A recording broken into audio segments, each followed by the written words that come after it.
Boa noite a todos, a paz de Cristo. Uma alegria estar com vocês, uma alegria poder repartir do pão sagrado da palavra e servi-los na mesa do Senhor. Que tempo precioso.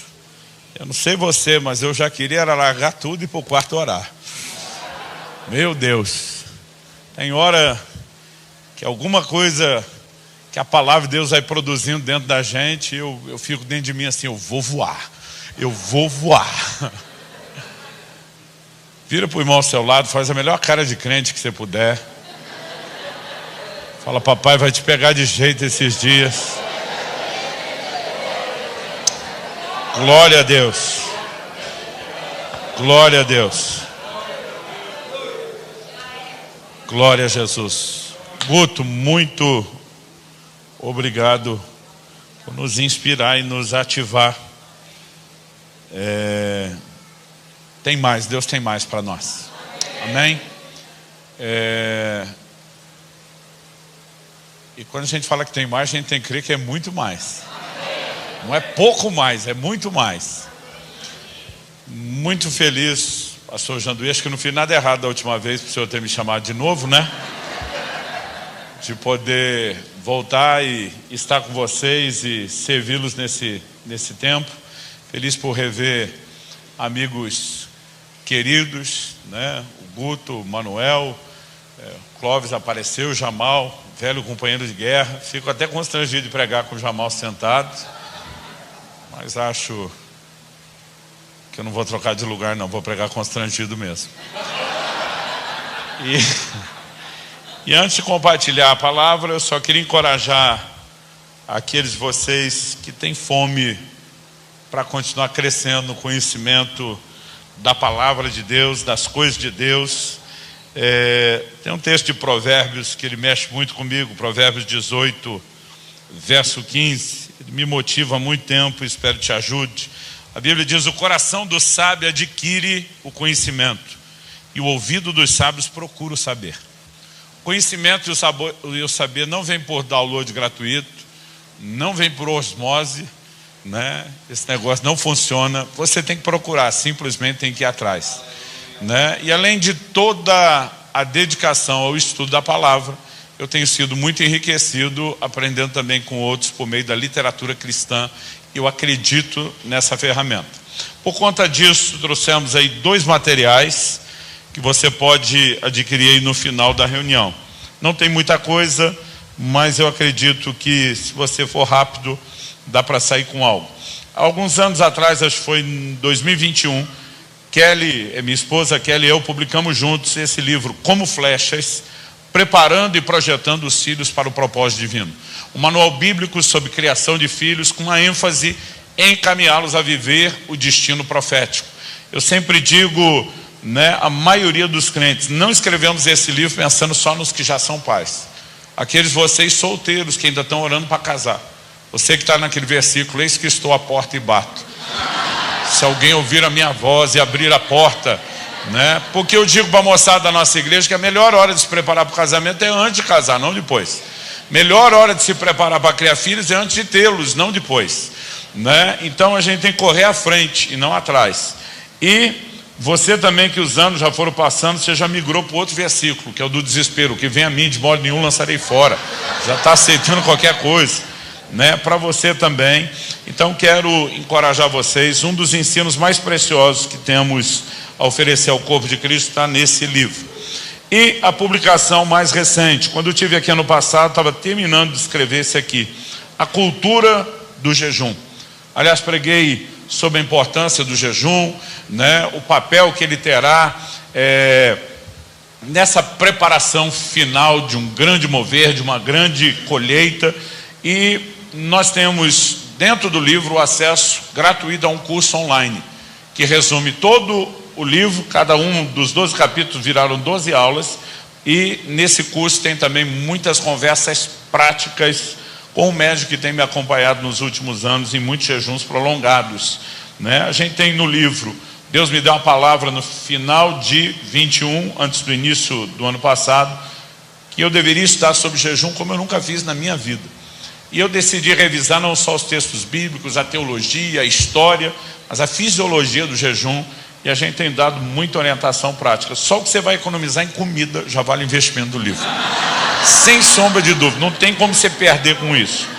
Então fica aí o encorajamento para que vocês façam o investimento no final. Glória a Deus. Glória a Jesus. Vocês estão prontos para um pouco mais? Antes de compartilhar a palavra que eu tenho para repartir com vocês, eu sinto algo vindo muito forte no meu espírito. Talvez não sirva para uma pessoa só. Muitas vezes nós analisamos ter ou não ter fé só na perspectiva dos extremos. Olhamos para aquela pessoa que não tem nada de fé, olhamos para aquela pessoa que tem toda a fé possível. E não imaginamos que muitas vezes tem gente transitando aqui no meio. Ele nem é o incrédulo total, mas também não é o crédulo total. Né? Por exemplo, o pai daquele menino endemoniado que os discípulos não puderam expulsar, quando Jesus jogou a batata quente para ele, diz: a responsabilidade de crer é sua, porque ele olha para Jesus e diz: os seus discípulos não puderam expulsá-lo. Se o Senhor pode, Jesus olha para ele e diz: se podes, tipo para cima de Moá. Jesus diz: tudo é possível que crê. E diz: não joga para cima de mim como você fez para cima deles, a responsabilidade de crer é sua. A resposta daquele homem é fantástica. Ele olha e diz: Senhor, eu creio, ajuda a minha falta de fé. Todo dia alguém falou: pastor, ele não é bipolar? Eu falei: não, ele decidiu crer. Tem gente que olha só a metade vazia do copo. Eu acho que naquele momento falou: eu creio, mas o copo não está cheio. Ajuda a encher. E muitas vezes nós tomamos uma decisão mesmo não tendo tudo. Às vezes nossa fé, ela está ali meio parcial. Quando Jesus chega para ressuscitar Lázaro, as duas irmãs fazem dois comentários diferentes. Uma delas diz: se o Senhor estivesse aqui, ele não tinha morrido. É a fé para o passado, poderia ter acontecido. A outra diz: Jesus diz: eu sou a ressurreição e a vida. Eu sei que no último dia, a outra joga lá para o futuro. E muitas vezes nós estamos desse jeito. Ah, se o Senhor passasse antes, teria sido diferente, mas não passou. Quem sabe lá na frente, mas não agora. Jesus está dizendo: se creres, verás a glória de Deus. Alguns de vocês vão ter que ajustar essa sintonia da fé. Parar de crer para o passado poderia ter sido, parar de crer só lá para quem sabe lá na frente e tomar um posicionamento. Nós vamos resolver esse negócio hoje, aqui e agora. Eu creio de todo o meu coração, né, que Deus está provocando alguns com a descarga sobrenatural para que você levante, posicione e tome aquilo que é seu. Em nome de Jesus. Amém? Eu acredito que quando falamos a respeito de todo esse processo de rendição, de busca, né, a Deus, o que envolve uma vida de oração. Ano passado eu toquei no assunto do jejum e ultimamente eu estou assim: se Deus não mandar falar outra coisa, eu não consigo fugir de algum escorregão de mexer no assunto, porque oração e jejum são irmãos gêmeos. Mas eu quero chamar a sua atenção para algo que Deus vem trabalhando comigo há muito tempo, que diz respeito a afinar o coração e as motivações que estão ligadas à nossa busca. E eu quero que você abra, por gentileza, a sua Bíblia comigo, no Evangelho de Mateus, no capítulo 4.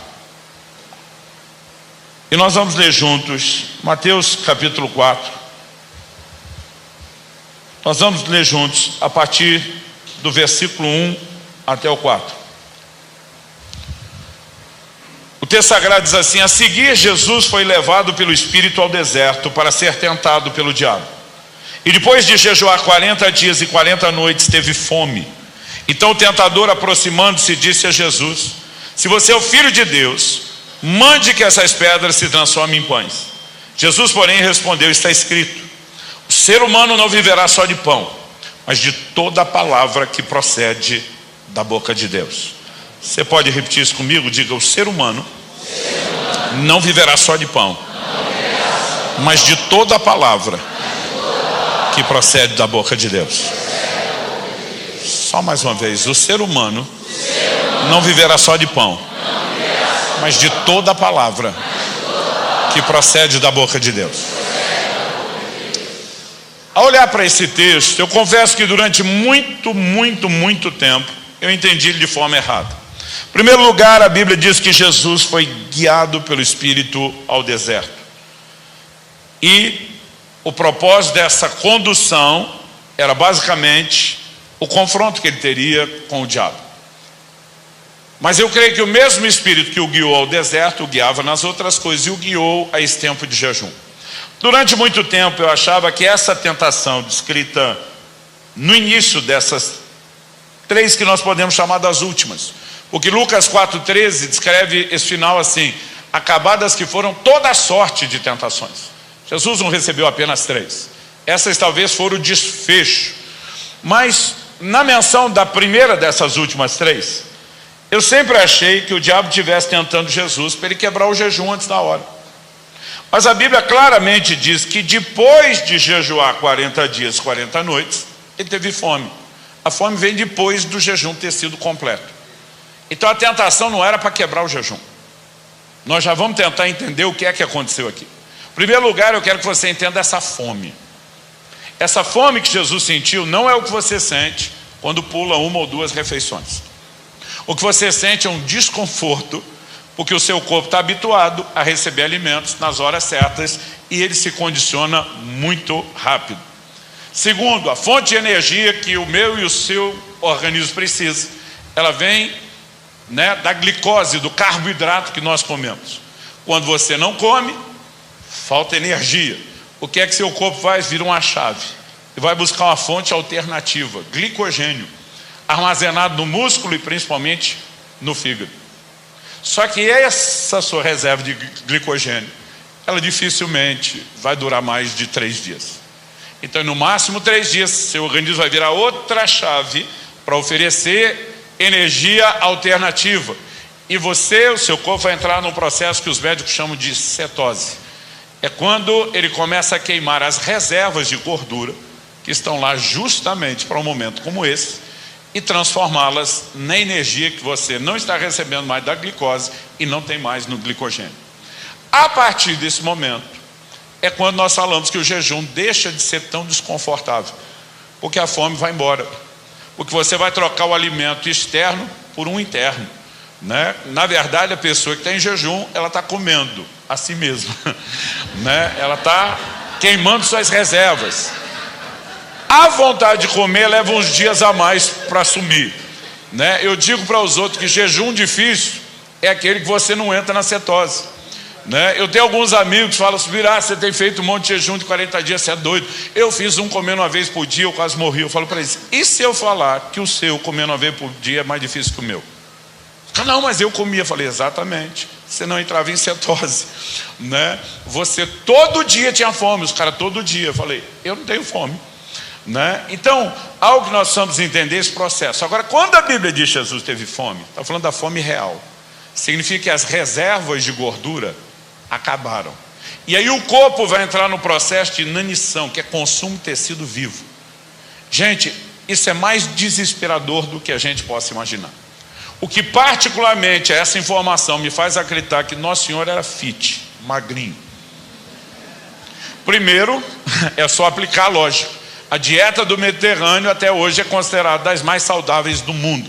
Mas naquela época eles não tinham poluição, não tinha comida industrializada, não tinha processado, E andavam, que era uma barbaridade, Então, assim, quando Paulo fala do exercício físico que para pouco aproveita, ele estava falando de ir para o ginásio, que era algo muito maior do que a vida comum do povo que já não era sedentário.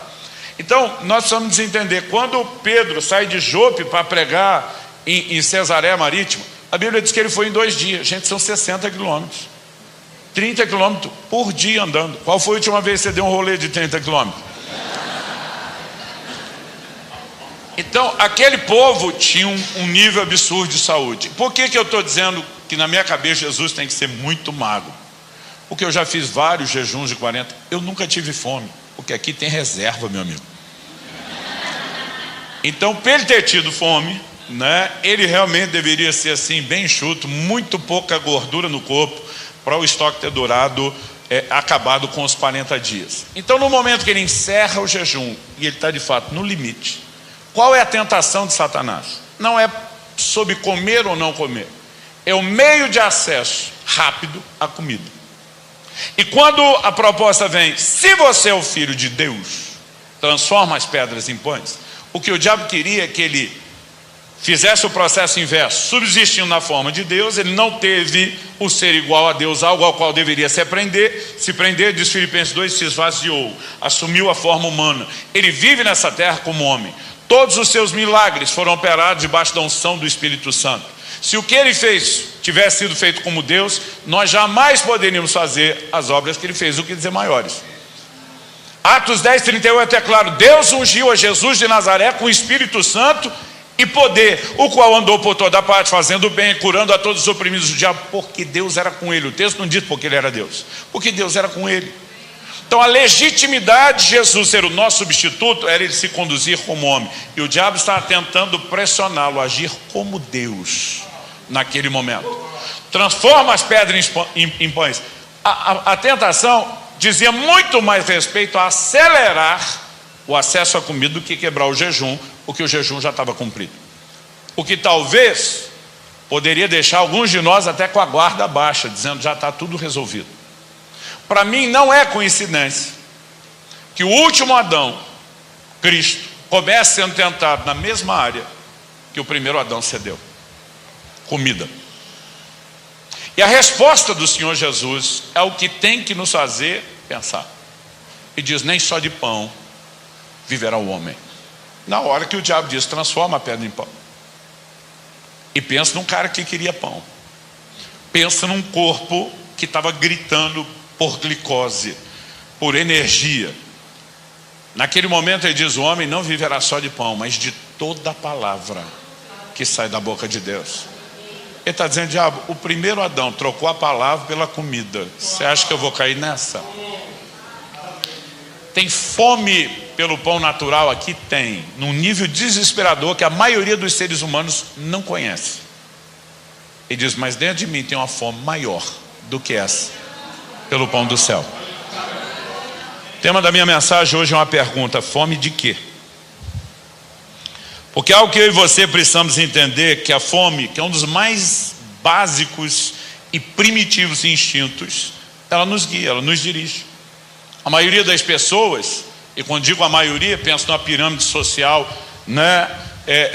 A grande base, eles levantam com a perspectiva de ganhar o pão do dia, gente. Quando falamos do planeta, a maioria das pessoas trabalham por sobrevivência, não é nem para acumular, não é nem para juntar. As pessoas são norteadas pela necessidade de sobrevivência. Mas naquele momento Jesus está dizendo, tem algo muito maior, muito superior.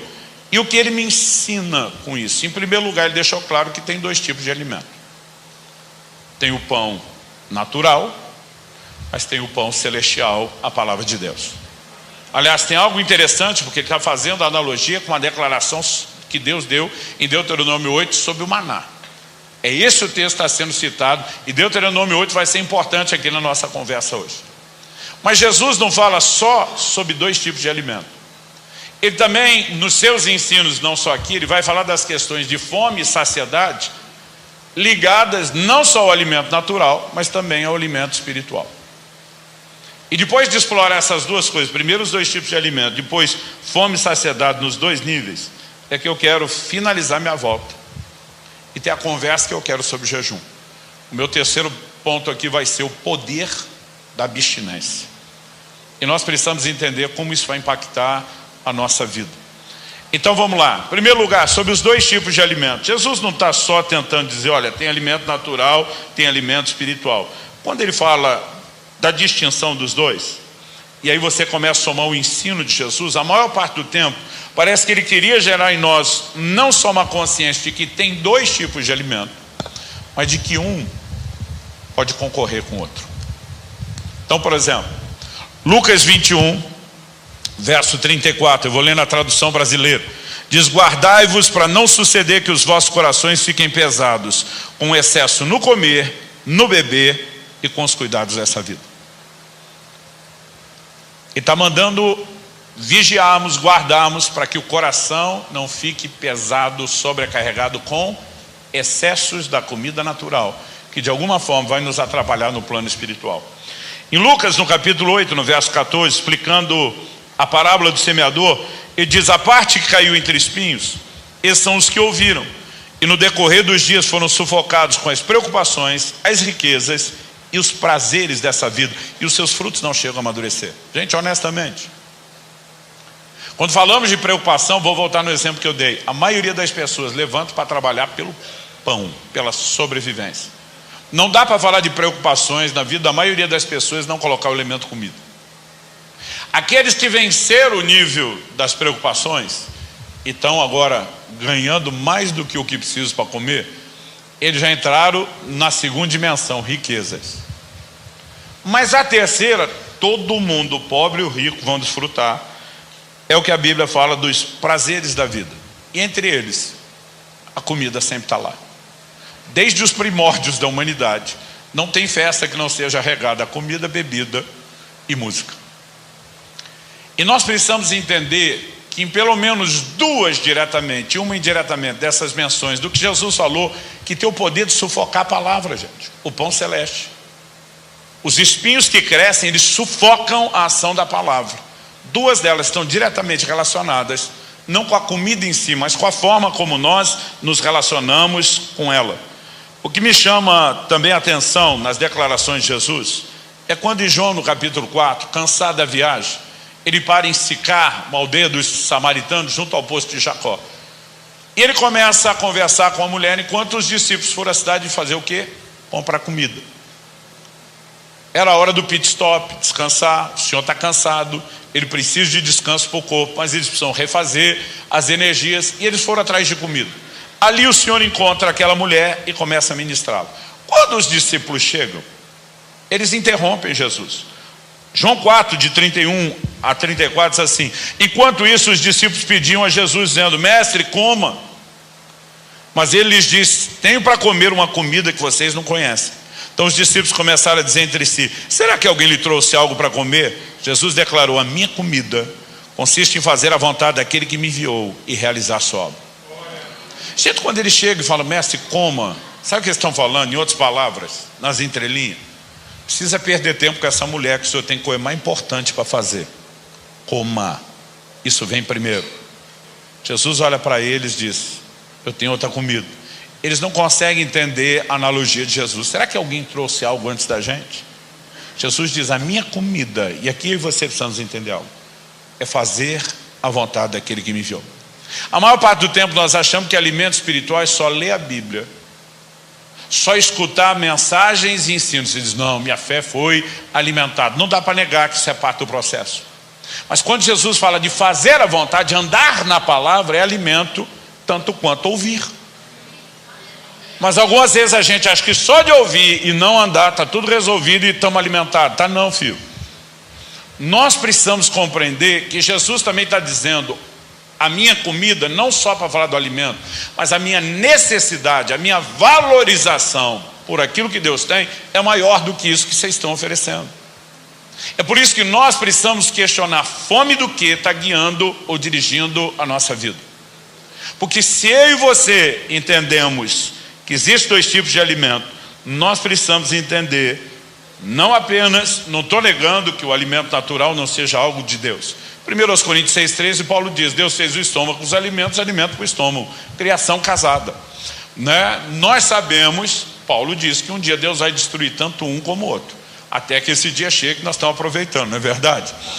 Então, eu quero te mostrar que a comida não é nem apresentada necessariamente como algo ruim na Bíblia, mas como algo bom, como sinal de bênção. Então eu não quero dizer que o alimento é um problema, mas a forma de relacionar com ele pode se tornar um problema. Assim como o dinheiro não é um problema.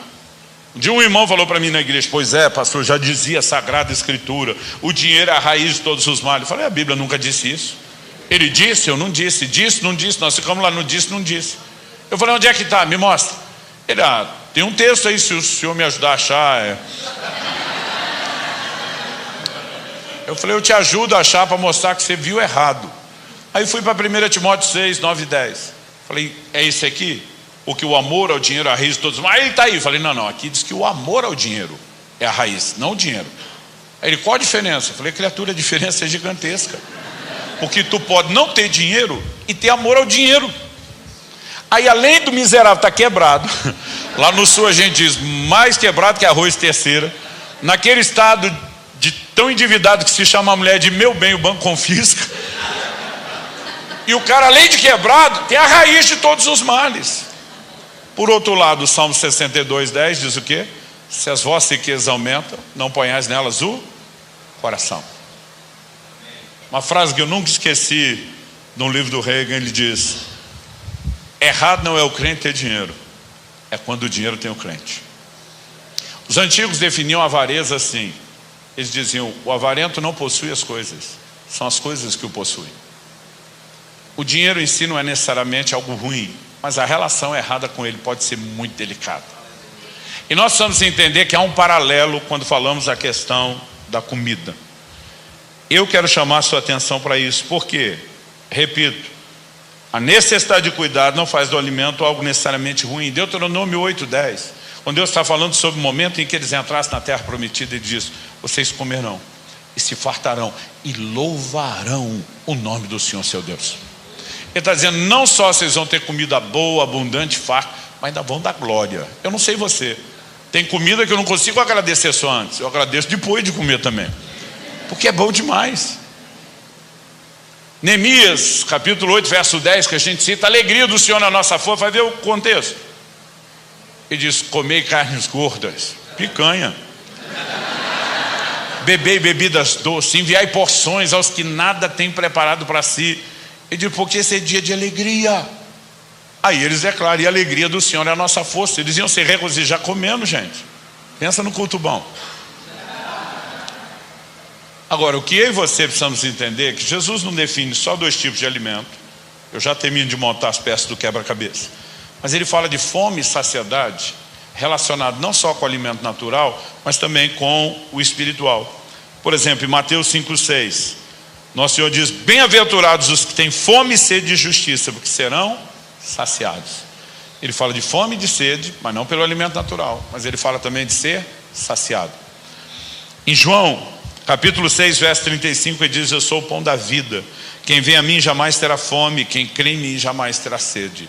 Ele está falando de saciedade no plano espiritual. Salmo 42:2, a minha alma tem sede de Deus, do Deus vivo. Quando irei, me apresentarei diante da face de Deus. Mas ainda que a gente considere que, já que a fome é, como eu disse antes, um dos mais básicos instintos humanos, é aplicado de forma alegórica muitas vezes para expressar um profundo anseio, né, ou necessidade por outras coisas. Vamos tentar olhar de uma forma mais abrangente as declarações que Jesus fez sobre o assunto.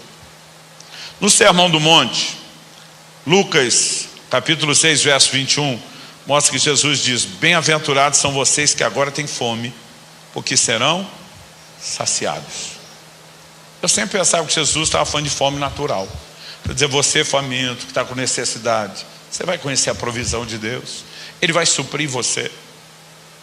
Mas se é isso que Jesus está falando, o que Ele fala na sequência vai parecer bem contraditório. 4 versículos depois, Lucas 6:25, ai de vocês que agora estão fartos, porque vocês vão passar fome.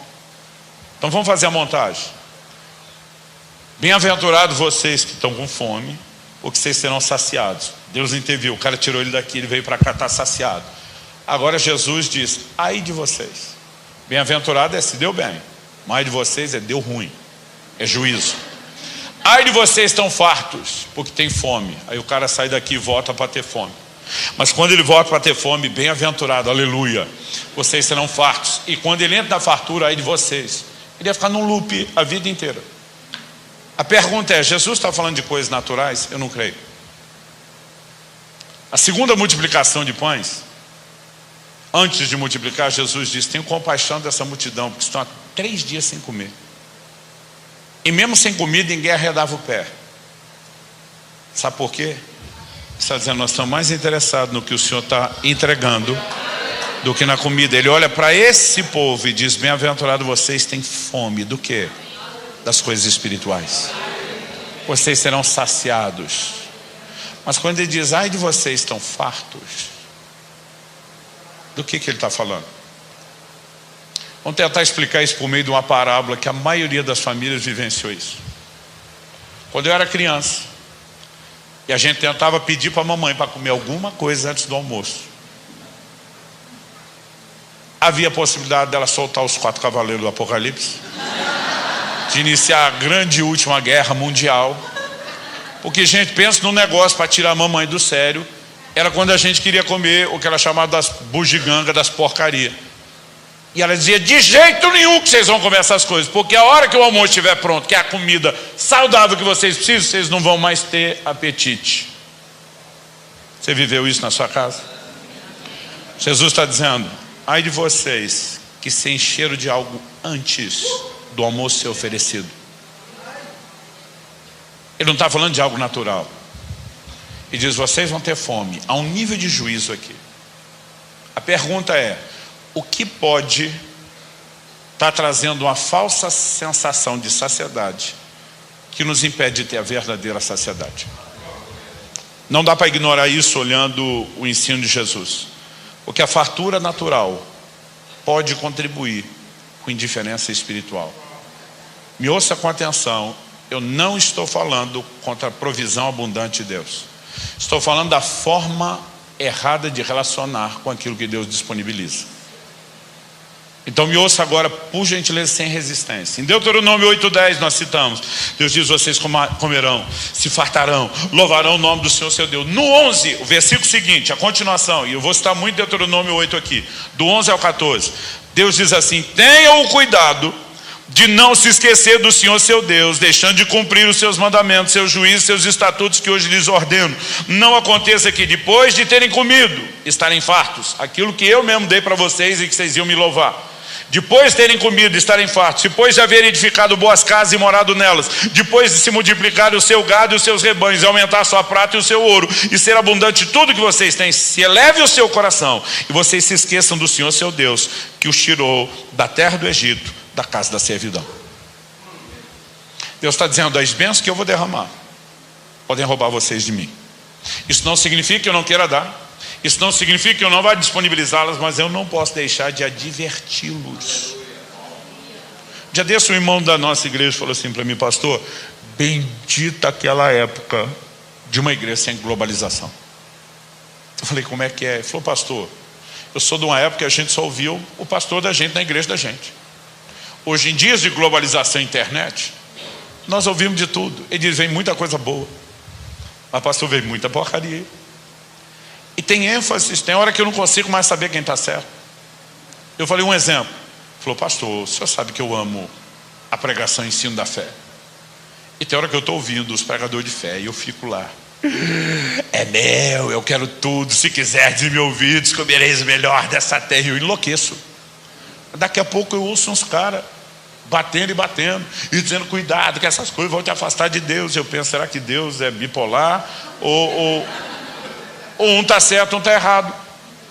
Eu falei, na sua opinião, quem está certo, quem está errado? Eu falei, eu acho que os dois estão certos, os dois estão errados. Ele falou, como assim? Eu falei, os dois estão certos por pegarem porções bíblicas.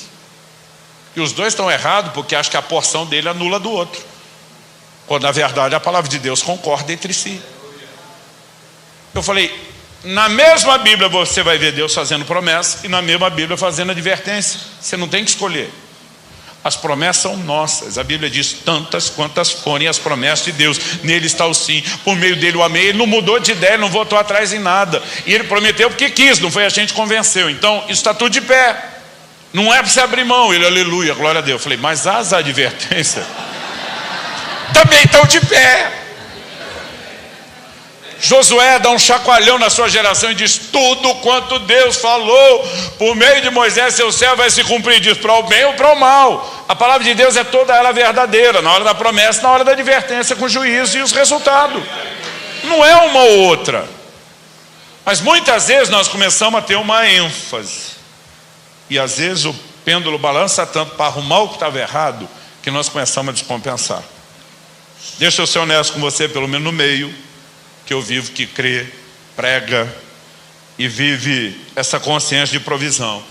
Eu nunca vi nenhum colega, e não estou jogando pedra nos outros, nem eu, nunca tinha gastado tempo para falar disso, falando sobre Marcos capítulo 10. Se você puder me acompanhar. Um jovem procura Jesus e ele demonstra uma preocupação com a sua vida espiritual, salvação, ele pergunta para Jesus, no verso 17, o que eu posso fazer para herdar a vida eterna? Jesus responde, a partir do 18, guarda os mandamentos. No 20 ele diz, eu tenho guardado isso tudo desde a minha juventude. Aí no 21 a Bíblia diz assim, e Jesus olhando para ele com amor. Outras traduções diz que Jesus olhou para ele e o amou. Preste atenção nisso. O texto não está dizendo Jesus o trollou. Jesus o amou, que é o melhor dele. Então já vamos com esse filtro. Jesus disse, só uma coisa falta a você. Venda tudo que tem, dê o dinheiro aos pobres, e você terá um tesouro no céu. Depois vem e siga-me. O que é que acontece? O 22 diz, ele, porém, contrariado com essa palavra, retirou-se triste, porque era dono de muitas propriedades. Jesus, que não deixava a bola quicando, não perdia uma oportunidade de aproveitar a didática do momento. Verso 23 diz, Jesus olhando ao redor disse aos seus discípulos, como é difícil para os que têm riquezas entrar no reino de Deus. Os discípulos ficam meio sem entender. Verso 24 explica, os discípulos estranharam essas palavras, mas Jesus insistiu em dizer-lhes, filhos, como é difícil entrar no reino de Deus. É mais fácil um camelo passar pelo fundo de uma agulha do que um rico entrar no reino de Deus. Então eles ficaram muito admirados, dizendo entre si, sendo assim, quem pode ser salvo? Jesus olhando para eles disse, para os seres humanos é impossível, contudo não para Deus, porque para Deus tudo é possível. Então Pedro começou a dizer, eis que nós deixamos tudo e seguimos o Senhor. Tipo, não somos nem o cabeção aí não. Jesus respondeu, em verdade lhes digo que não há ninguém que tenha deixado casa, irmãos e irmãs, mãe, pai, filhos ou campos por minha causa e por causa do Evangelho, que não receba já no presente 100 vezes mais casa, irmãos, irmãs, mães, filhos, campos, com perseguições, e no mundo por vir receberá a vida eterna. Vamos parar para considerar o que é que Jesus está tentando explicar aqui. É inegável o que ele diz a respeito de uma dificuldade do rico entrar no reino de Deus. A pergunta é, qual é a origem dessa dificuldade? Não é Deus que dificulta. Romanos 2,11 diz que ele não faz acepção de pessoas. Então Deus não está olhando para o rico e dizer, você se consolou, se divertiu na vida terrena, o pobre que sofreu, agora eu vou melhorar a vida dele e você não precisa de mais. Não é Deus. Então, de onde vem a dificuldade? É evidente que se não é Deus, quem dificulta a entrada no reino é o próprio rico. Vamos por eliminatória, por questão lógica. Até porque Jesus deixou clara a diferença entre dificuldade e impossibilidade. Quando ele fala de dificuldade, os discípulos já imaginam impossibilidade. Não, desse jeito ninguém pode ser salvo. Ele diz, para o homem impossível, para Deus possível. Então Deus não só não dificulta, não estabelece a dificuldade, como ele diz, eu sou o Deus da impossibilidade. Eu levo qualquer um a superar a dificuldade. Então ele está dizendo, o problema não é comigo, nem falta de boa vontade ou de poder da minha parte. Então, com esse esclarecimento, a pergunta é, por que muitos ricos têm dificuldade? Vamos voltar na parábola de querer comer antes do almoço. Porque eles se empanturraram e encheram tanto a sua alma com tantas coisas, a ponto de perder o interesse por aquilo que traria a verdadeira saciedade. Em Lucas 12:19, Jesus falando daquela parábola do rico insensato, que diz assim, então direi a minha alma, você tem depósitos, bens para muitos anos, come, bebe, regala. Direi a minha alma. O que o rico está enchendo, satisfazendo? Sua alma. Aqui eu e você começamos a entender qual é a conversa final. Por que Jesus diz, em verdade vos digo que ninguém aqui tenha deixado tudo, que não receba já no presente mais coisas, com perseguições do mundo por vir a vida eterna. Jesus está falando de uma salvação que é merecimento? Se você pagou o preço da renúncia, você se garantiu? Não, isso seria contraditório à nossa doutrina. Jesus nunca falou de merecimento. O que Jesus está falando aqui é de um esvaziamento que permite um novo preenchimento. Desprendimento, não merecimento. Porque o esvaziamento do desprendimento é o que nos permite ficar pronto e conectado para receber aquilo que Deus tem. Quem está acompanhando? Não estou aqui para tentar tirar sua fé nas bênçãos que Deus tem para você. Mas nós precisamos ajustar um termostato interior nosso.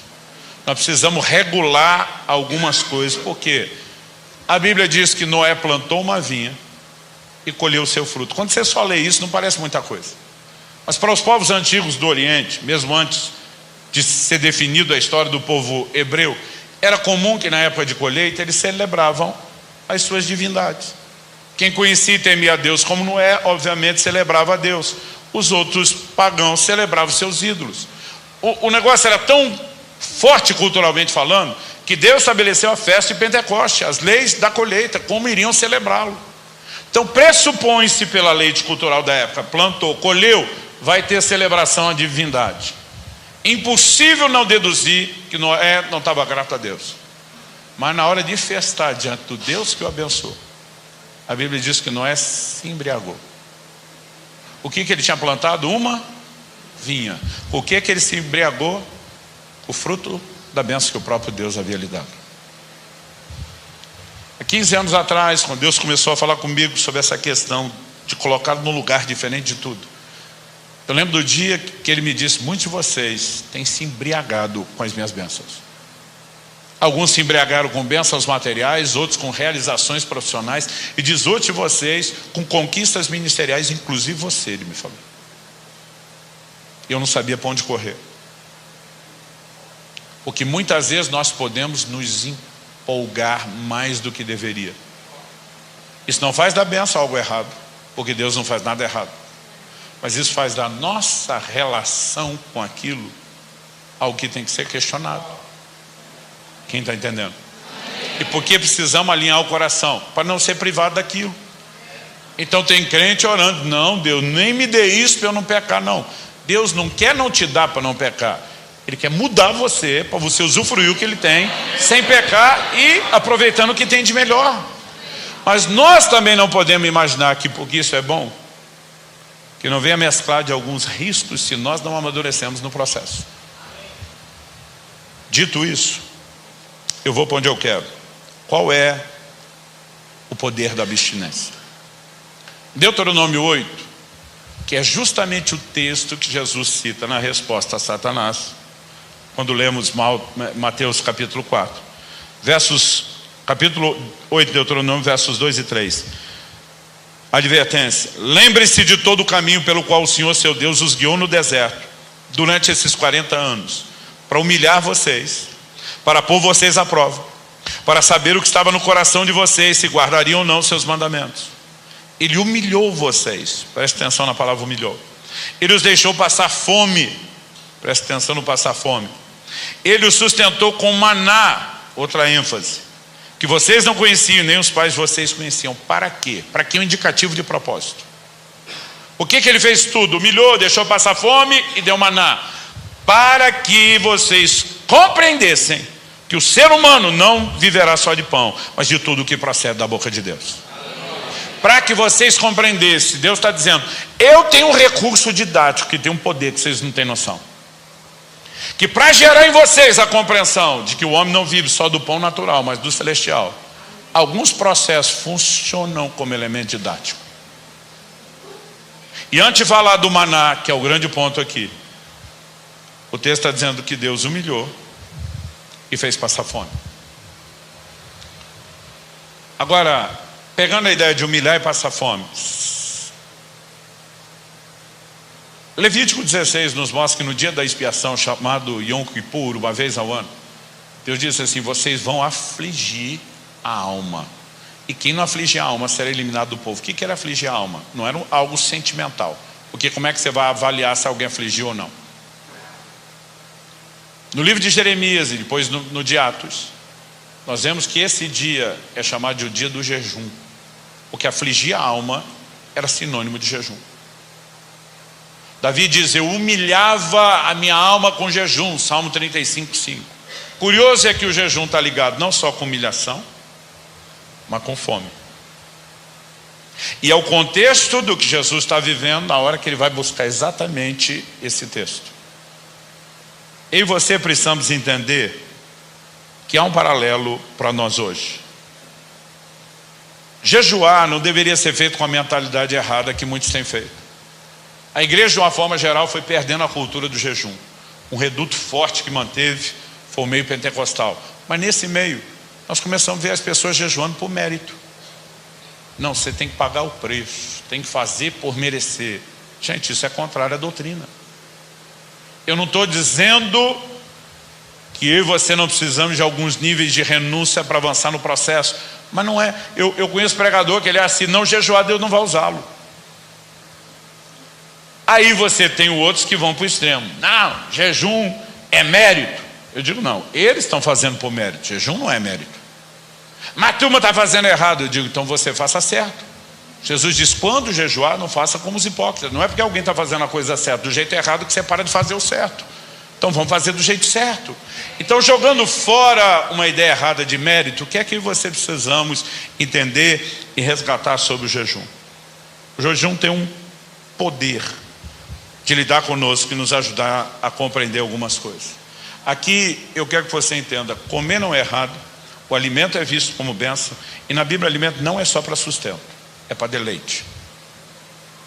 Quando falamos da provisão, Deus também normalmente não quer mandar só o que a gente precisa. Aliás, a Bíblia diz: o que antes de converter roubava, agora trabalha fazendo com as mãos o que é justo, para que tenha o suficiente para si e socorrer o necessitado. Tem crente orando para Deus dar o que ele precisa. Se Deus der só o que você precisa, você não pode fazer nada por ninguém. Então você precisa de mais do que o que você precisa para transbordar na vida de outros. Então provisão financeira também deveria ser abundante.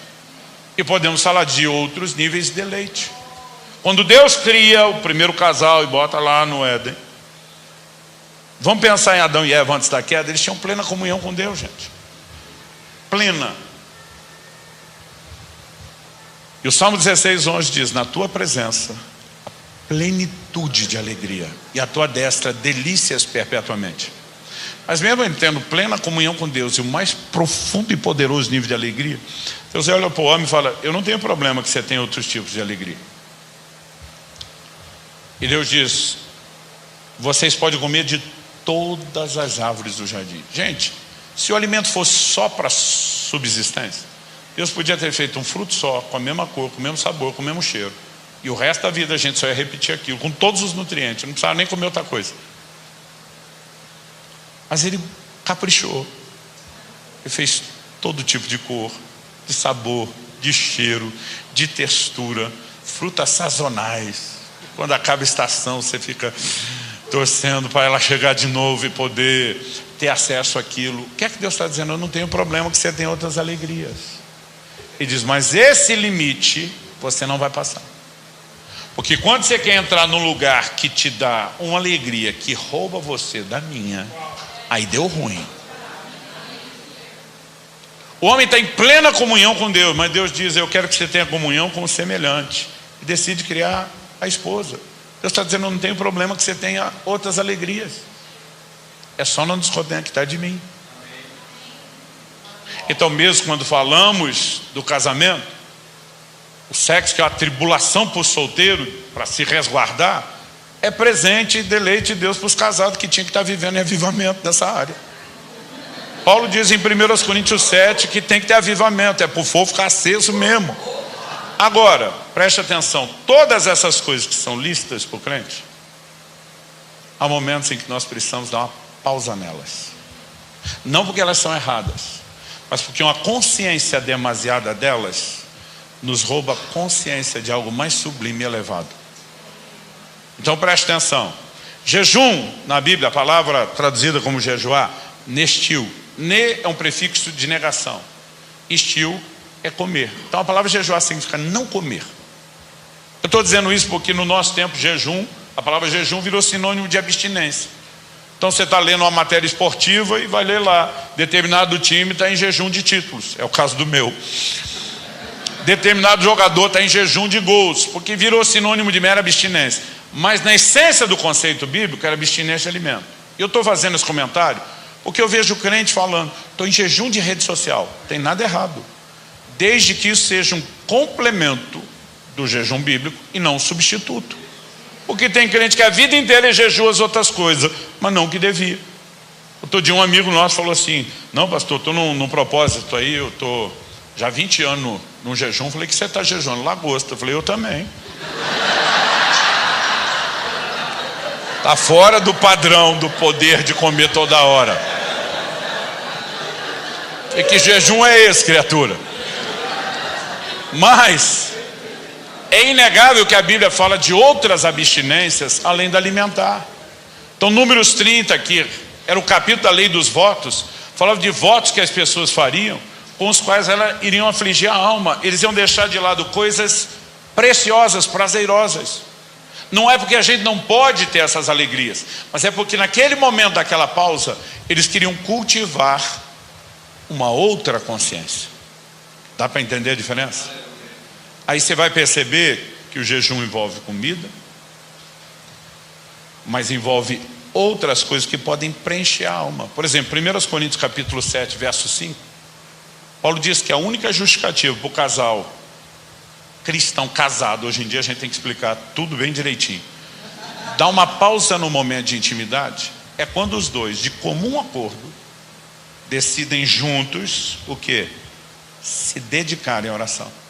Significa que no dia a dia do avivamento o casal cristão não pode orar? Não, não é isso que a Bíblia está dizendo. Mas dedicar, entrar no lugar mais fundo, entrar no lugar diferenciado.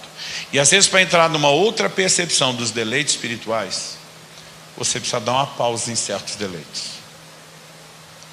Eu estava conversando com o pastor Janduí antes da reunião, e um homem de Deus me fez uma pergunta no ano passado que me fez refletir bastante.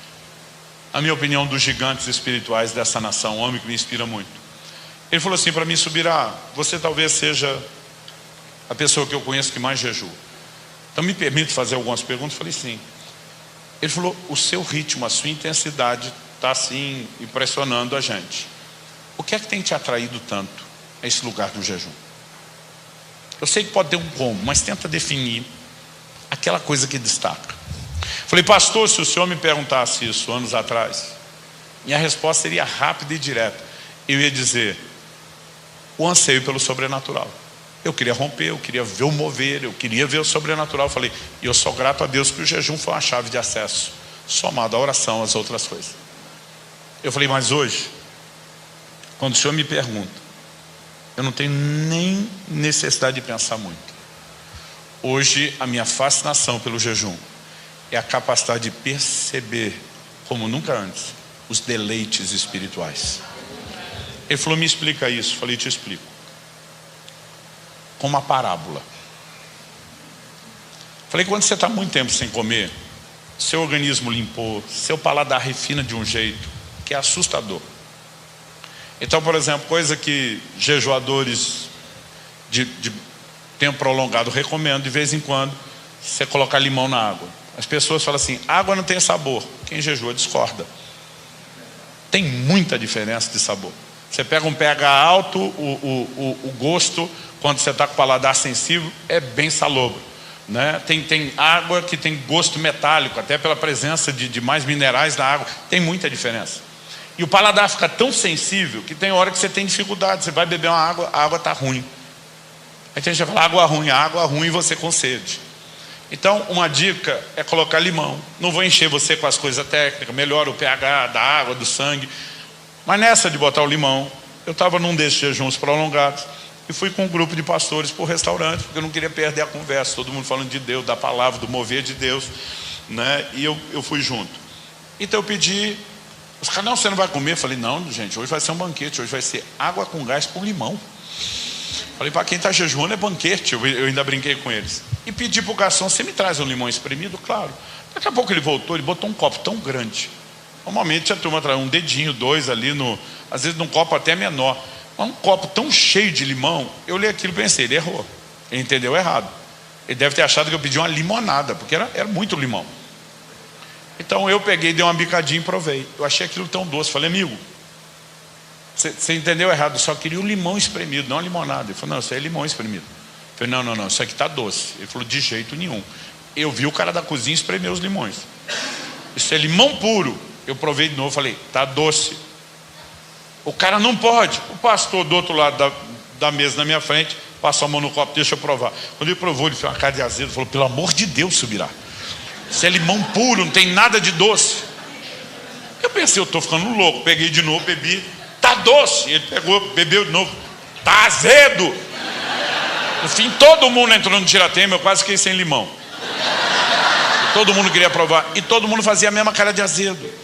Demorou para cair a ficha e eu lembrar. Falei, é o meu paladar que está percebendo a frutose do limão, o doce do limão, que ninguém mais percebe. Então, por exemplo, café sem açúcar, que todo mundo reclama que é amargo, fica tão doce quando você está jejuando muito tempo, que, por exemplo, para mim, chega a ficar enjoativo. Aí eu falei, pastor, agora imagina eu nesse estado, e uns dias depois, eu estou num outro grupo, que quando termina o almoço, um dos pastores pega uma salada de fruta, e ele começa a encher aquilo de leite condensado. Eu falei, pastor, eu queria voar por cima da mesa no pescoço dele. Eu queria gritar com ele, não precisa colocar essa desgraça do leite condensado, a fruta é doce.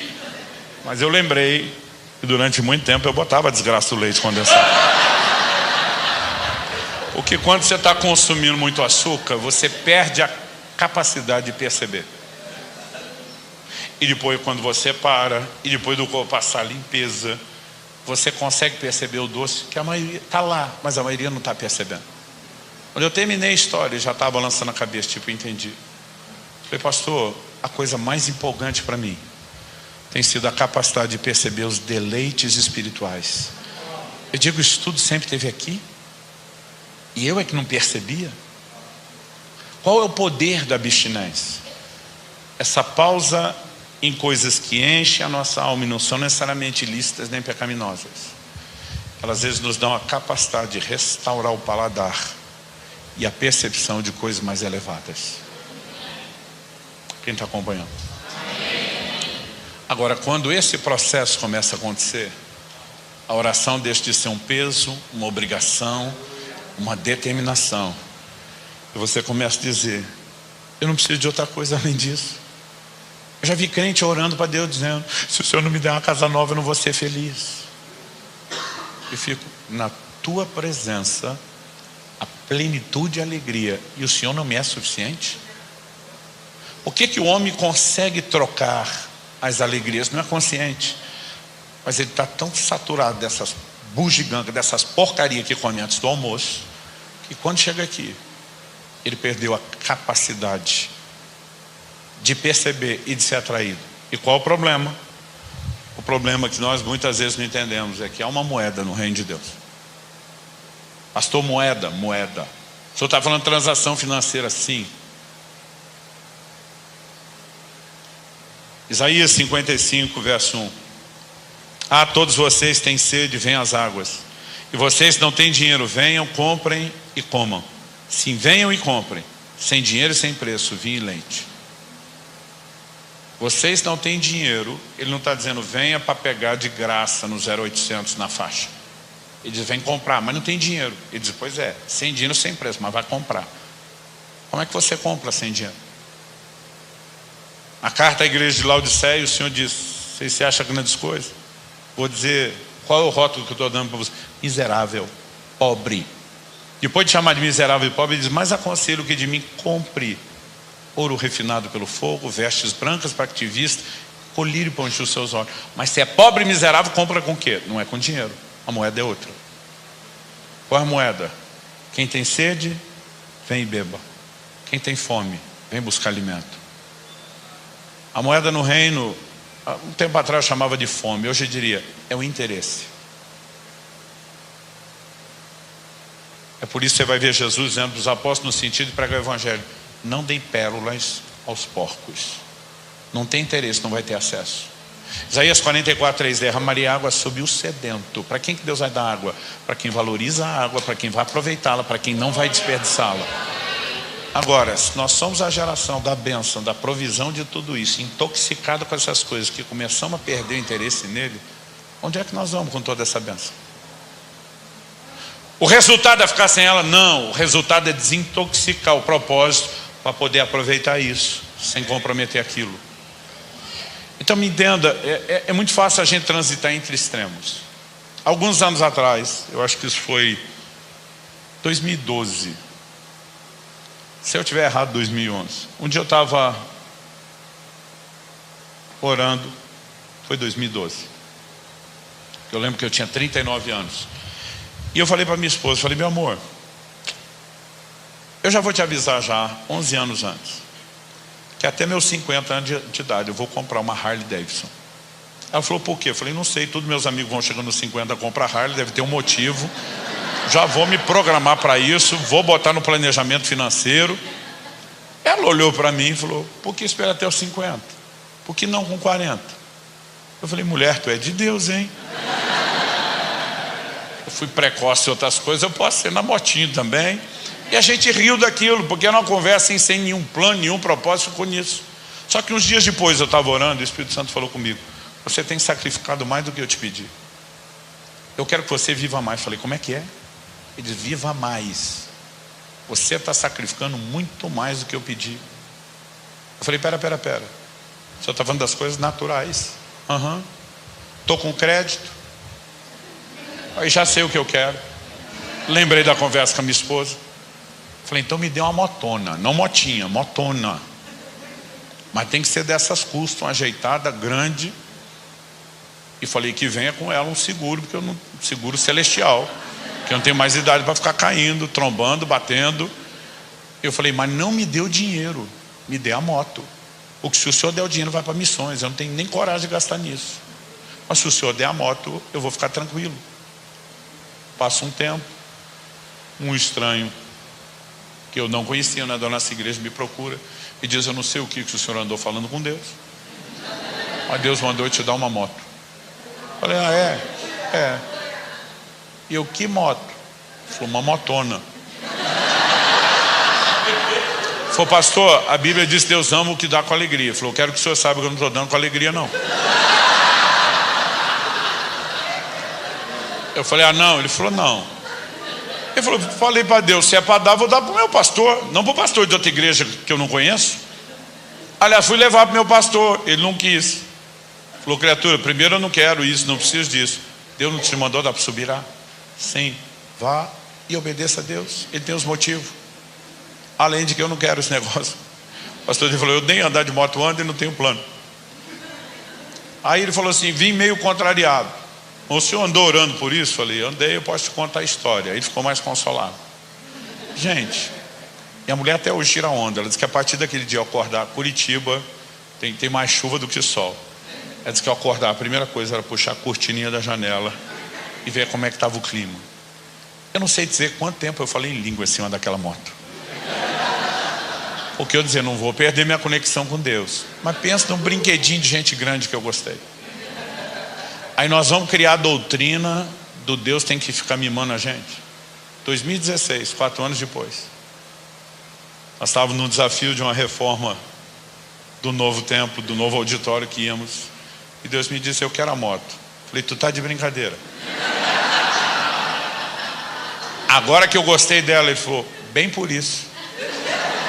Já está gostando mais do que devia. Se eu contar só a primeira parte, tem aquele grupo só da Benha que diz isso. Se eu conto só a segunda parte, você está vendo? Não é uma coisa ou outra. É tanto uma quanto outra e depende da estação e a fase. Quem está entendendo? Agora, quando eu e você começamos a entrar nesse lugar em Deus, é inexplicável, gente, o que o jejum faz. Ele muda um chip na cabeça da gente. As coisas materiais perdem absurda, inexplicavelmente seu valor. E sabe o que é curioso? Deus continua dando. Aliás, vou te dizer mais. Eu tenho recebido mais depois que eu pedi interesse do que antes, quando eu queria. Um dia eu falei para Deus, o senhor é do contra. E quando eu queria, não vinha. Agora que eu não quero, mas é justamente, ele está dizendo, você não vai se perder com essas bobagens. Nós estamos falando de maturidade. Então a minha pergunta a você é, fome de quê?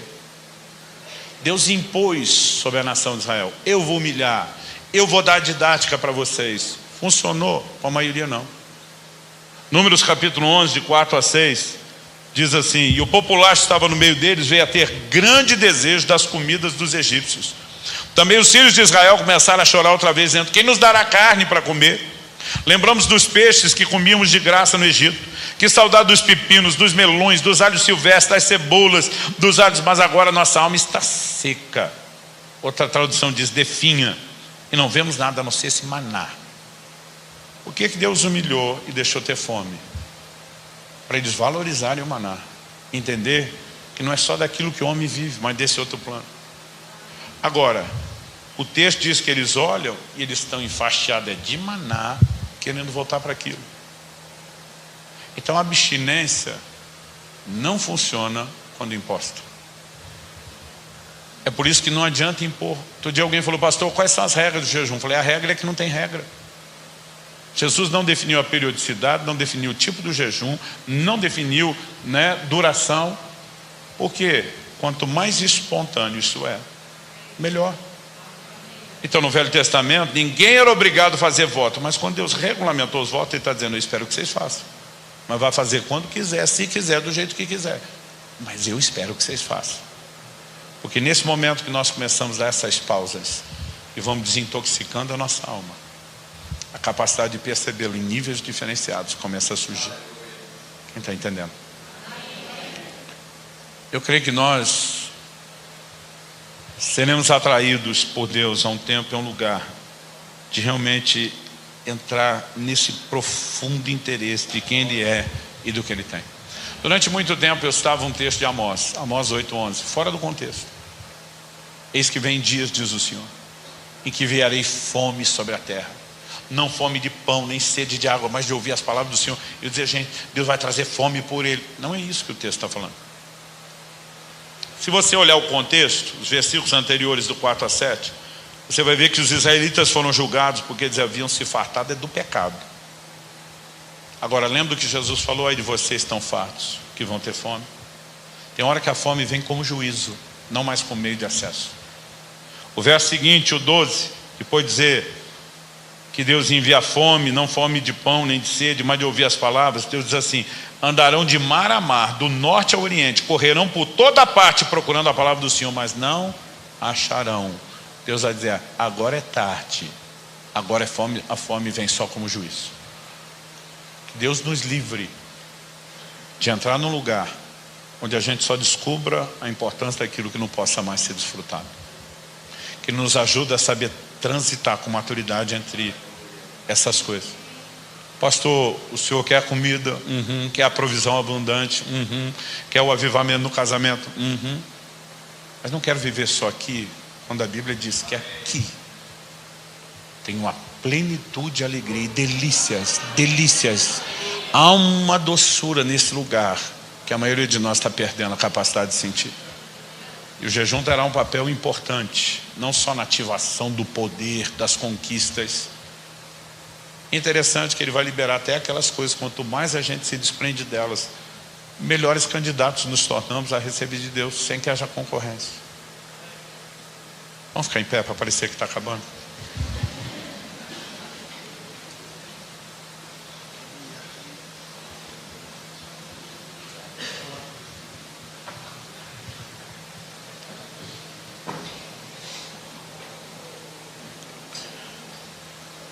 Não me entenda mal. Eu tenho passado a vida inteira obcecado pelo sobrenatural, pelo mover de Deus. O homem foi criado para viver nesse lugar. Ele é satisfeito quando entra nesse lugar. Sabe alguma linha fina entre você ficar só no lugar da bênção e você, além disso, sem descartar nada disso, entrar no lugar onde você desfruta melhor o abençoador? Aí você olha para aquela igreja do livro de Atos, perseguida, às vezes privada de alimento, de roupa, de coisas básicas, de liberdade. Esse povo continuava feliz. Porque qualquer alegria nessa esfera natural aqui era um plus, era um efeito colateral. A essência deles estava aqui. A maioria dos crentes hoje não sobrevive a uma traição, não sobrevive a um divórcio, não sobrevive a uma bancarrota financeira. Eu fico me perguntando que tipo de fé nós estamos construindo. Por que não existe mais a capacidade, não só dizer, ainda que a figueira não floresça, o produto do oliveiramento, mas dizer: eu me alegrarei no Senhor. Porque o que nos preenche não são essas coisas. O que vem, amanhã pode ir. O que foi, amanhã pode voltar. Essas coisas são transitórias, são temporais. Mas o que nós temos aqui,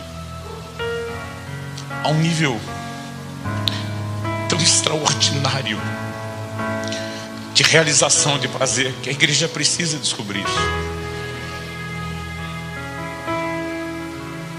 E Ele quer que a gente se perca nesse lugar.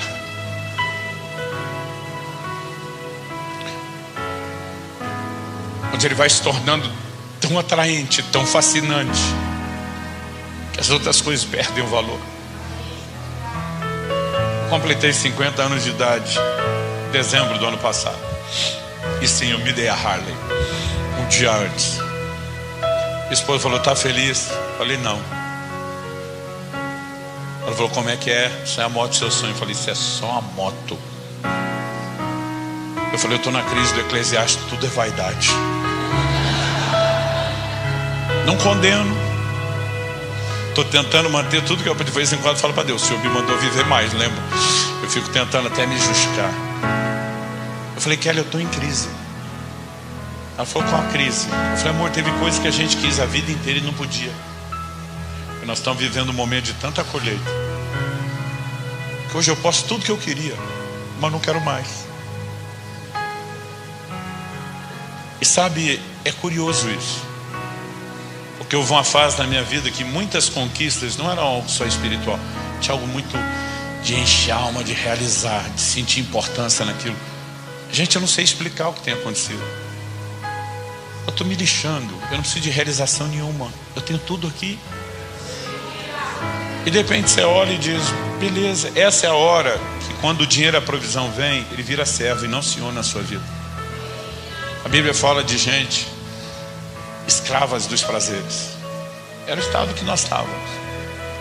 Só que aí Timóteo fala de um outro nível, que já não é mais o não crente escravo do prazer. Ele fala de gente que tem se tornado mais amigos dos prazeres do que amigos de Deus. Para ele dizer amigo de Deus, ele não está mais falando do ímpio, gente. O ímpio tem inimizade com Deus. Ele nos amou quando éramos seus inimigos. Agora é gente que já saiu da escravidão dos prazeres, conheceu a Deus em intimidade, falou: isso é bem legal, mas com o tempo ele diz: apesar de não ser escravo, eu ainda gosto mais disso do que daquilo. Está mais amigo de cá do que de lá. E nós estamos esperando um avivamento se manifestar. O nosso coração ainda está muito dividido. Deus quer integralidade de nós. Tem uma hora que você entra nesse lugar, uma semana e pouco atrás. Eu chamei o rapaz do nosso ministério que trabalha gravando e editando nossos vídeos. Começamos uma série nova no YouTube chamada Fundamentos Doutrinários. Eu tenho material gravado quase até o fim do ano, mas eu estava adiantando. Falei: bora, vamos pregar fogo. Aí ele senta na minha frente. Falei: só deixa eu ajustar um negocinho aqui. E eu fiquei ali, eu achei que eram uns 15 minutos, talvez 20. Olhei para ele e falei: pronto, vamos gravar. Ele deu um sorrisinho diferente. Falei: o que foi? Ele: não, nada. Rapaz muito educado, gentil. Eu falei: o que foi? Não, nada, pastor, desculpa. Falei: o que foi? Ele falou: você viu que horas são? Olhei no relógio, 5 horas. Ele chegou para gravar às 2. Aquele pedido meu: espera um pouquinho, foi antes das 2:30. Mais de 2 horas e meia se passaram. Eu não sei te explicar o que aconteceu. Parecia aqueles filmes dos Transformers. Um carro, o negócio começou a abrir, virou. E Deus me trouxe uma revelação da palavra. Eu dizia: não. Eu não fiquei 2 horas e meia nisso aqui. Ele falou: sim. E eu aqui sentado te olhando. Para mim foi 2 horas e meia. Eu falei: para mim foi 15 minutos. E de repente você começa a dizer: cara, que prazer é esse? Que você perde a noção do resto. Eu li a Bíblia a vida inteira, mas o que eu venho sentindo dela ultimamente está bem mais doce. Eu preciso te encorajar. Eu não quero te oprimir, eu preciso te encorajar. Virão dias de rompimento. A igreja vai transicionar não só para um lugar de mais expressão de poder, de provisão, de milagres, mas gente,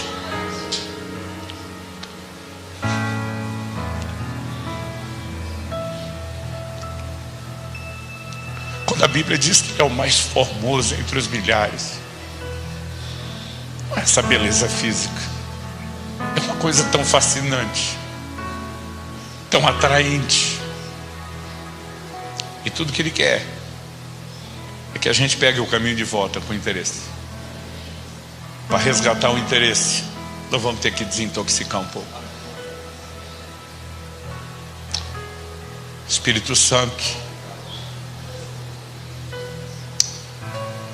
a palavra foi comunicada de acordo com a tua direção. Estou ciente da limitação, tanto para comunicar como para recebermos a tua palavra. Mas essa é a hora que confiamos que o Senhor fará algo mais, e nos levará não só a um lugar de um entendimento espiritual mais profundo, mas de um rompimento. Nós queremos ser mais amigos de Deus do que dos prazeres. E nós clamamos por essa capacidade de sondar o coração, questionando fome de quê? O que está norteando a nossa vida? Nós queremos resgatar a cultura do jejum, Aleluia, aleluia. as práticas de abstinência, com a mentalidade certa e correta, sem nos privar permanentemente de tudo aquilo que o Senhor concede, mas ao mesmo tempo despertando a sensibilidade do coração. Isso não é algo meramente humano. Nós precisamos do Senhor, da tua graça, do auxílio do teu Espírito, do teu toque. E eu oro pelo teu sopro de vida nessa hora. Que aquele sentimento de saudade possa encher o coração de muitos. Saudade do lugar secreto, saudade dos encontros íntimos e profundos, saudades da sensibilidade à tua pessoa e não só ao teu mover. Fala com Deus do seu jeito, da sua maneira, com as suas palavras. Deixa que o Espírito Santo te envolva, te enche, te restaure, te renove.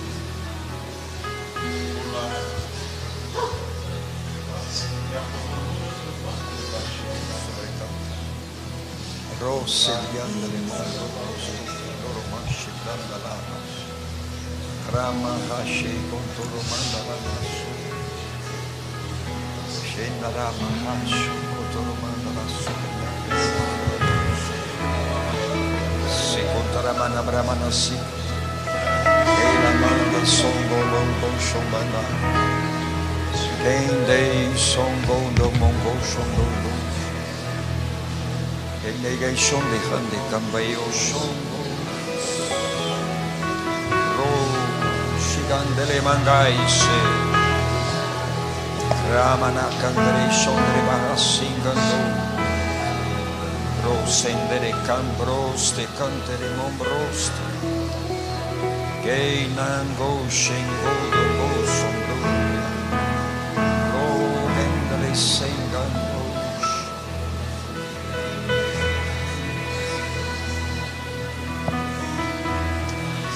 Abraça corra maieshi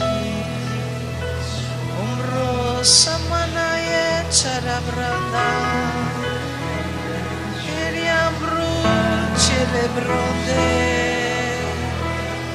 Iriamo si amanaya celebro sikitiriabro